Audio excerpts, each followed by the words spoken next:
Olá, e é dessa forma então que se faz para ativar, para receber as notificações do app do Safra Empresas.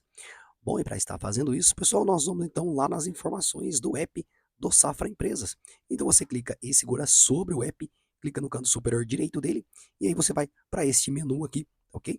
E agora temos aqui, ó, as notificações que atualmente eles estão bloqueadas. Então clica sobre ela e agora você habilite aqui, ó, habilitou, ok? Já vai estar pronto, então, a partir de agora você já passa a receber as notificações, todas elas do aplicativo do Safra Empresas. Aqui você pode, se quiser, também depende do aparelho que você está fazendo isso, você pode também estar configurando essas notificações, você pode colocar na tela de bloqueio, né, colocar selo, colocar outras coisas aí, tá ok? Mas habilitado ali já vai estar pronto para receber. Feito isso, pessoal, é só retornar aqui e pronto. Espero que esse vídeo tenha te ajudado de alguma forma. Não se esqueça aí de colocar aquele like no vídeo e até a próxima.